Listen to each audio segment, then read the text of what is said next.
আমি মনে করি যে সংখ্যালঘু ইস্যুটা নিয়ে যেভাবে খেলা হচ্ছে বাইরে, বিশেষ করে ইন্ডিয়াতে, ইন্ডিয়ার বিভিন্ন মিডিয়াতে আমি দেখছি, তো মানে এটা মানে আসলে আমি বুঝতে পারি না কেন তারা এমন করছে। আমি জানেন কালকে আমি একটা আপনার টেলিভিশন দেখলাম, আসামের একটা আঞ্চলিক টেলিভিশন, এটা হলো আসাম লাইভ 24 নাম এটার। এই টিভিতে বলা হচ্ছে যে সোশ্যাল মিডিয়া নাকি তারা পেয়েছে যে বাংলাদেশ দুই ভাগ হয়ে যাচ্ছে, এবং দুই ভাগ হয়ে ওদিকে 3টা জেলা, রংপুর, রাজশাহী এবং খুলনা, এই 3টা জেলা আলাদা হয়ে যাবে, ওটার নাম হবে হিন্দু দেশ, আর এটা হবে বাংলাদেশ। এবং হিন্দু দেশের পতাকাও তারা দিয়ে দিছে। পতাকাটা আপনার ওই যে অনেকটা ইন্ডিয়ার পতাকার মতো, গেরুয়া রঙের, উপরে গেরুয়া, নিচে গেরুয়া, মাঝখানে একটা গোল অশোক চক্র, তার মধ্যে বা ত্রিশূল। মানে আমার কথা হলো কি, এটা অনেক পাগল ছাগল আছে বা এটা হতে পারে, বাট একটা টেলিভিশন, গুয়াহাটির একটা টেলিভিশন, এটা তো ওটা তো একটা প্রতিষ্ঠান, তাই না? ওই প্রতিষ্ঠান কিভাবে এটাকে নিয়ে প্রায় 10 মিনিট ধরে তেনা পেঁচানো, বলেন আমাদের গ্রামে একটা ভাষা আছে না, তারা এটা পেঁচাচ্ছে পেঁচাচ্ছে পেঁচাচ্ছে। What is this? এবং এটা হতে দেওয়া হচ্ছে কেন? আমরা এইভাবে প্রতিবাদ করছি না কেন?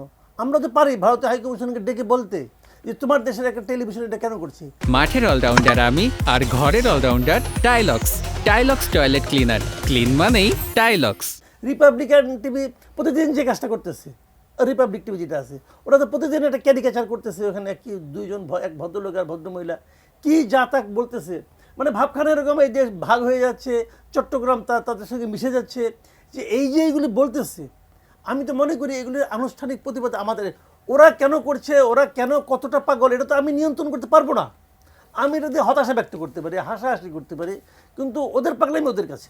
বাট আমাদের তো বলা উচিত যে তোমাদের এই পাগলগুলোকে ছেড়ে রেখো না, বেঁধে রাখো, কারণ এরা তো পরিস্থিতি তো ঘোরাটে করতেছে। আমরা কিন্তু কিছু স্টেপ নিচ্ছি, যেমন বারবার কিন্তু পররাষ্ট্র মন্ত্রণালয় থেকে বিবৃতি দেওয়া হচ্ছে বিভিন্ন বিষয় নিয়ে। একটা হচ্ছে যে হ্যাঁ, হয়তো মাসুদ কামাল ভাই যেটা বললেন যে আরও একদম ডিরেক্ট অ্যাপ্রোচে এটা জিজ্ঞেস করা, যেভাবে বললেন যে হাই কমিশনারকে ডেকে নিয়ে তোমরা এটা কাহিনিটাকে, হয়তো ওইটা করা হয়নি এখনো, হয়তো ভবিষ্যতে করা হবে। আমরা চাচ্ছি না যে জায়গাটা ওই পর্যন্ত যাক, কিন্তু আমরা হয়তো অনেকে হয়তো বুঝতে পারছি যে অনেকের কাছে মনে হচ্ছে জায়গাটা ওই পর্যন্ত চলে গেছে। আমরা এখনও চাচ্ছি জিনিসটা যত মানে আপনি কাউকে ডেকে এনে তলব করে যখন এটা করবেন, এটা কোনোভাবেই সুখকর হয় না ব্যাপারটা।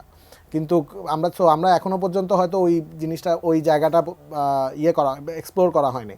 কিন্তু যদি সামনে এরকম আরও ঘটতে থাকে, এবং যেটা দুঃখজনক সেটা হচ্ছে যে কামাল ভাই যেটা বললেন যে ঘোলা করা হচ্ছে কিন্তু অনেক পানি, এবং ঘোলা করার পর্যায়ে যেটা হচ্ছে যে একটা পর্যায়ে কিন্তু আপনি আমাদেরও বন্ধুত্বপূর্ণ সম্পর্কের যে হাত আমরা বাড়িয়ে দিয়েছি, সেটা কিন্তু কতক্ষণ বাড়িয়ে রাখা যায় সেটারও একটা কোয়েশ্চেন চলে আসে। যে কারণ যেটা আমি বারবার এমফাসাইজ করছি যে ও কিন্তু this is completely not based on facts, যেটা ভারতীয় গণমাধ্যমে প্রচার করা হচ্ছে। সো এখন যেটা কামাল ভাইয়ের ইয়েতে আমি যেটা বলবো যে ওই জায়গাটা হয়তো এখনো পর্যন্ত এক্সপ্লোর করা হয়নি, বাট ভবিষ্যতে হয়তো ওইটাই আমাদের করতে হবে।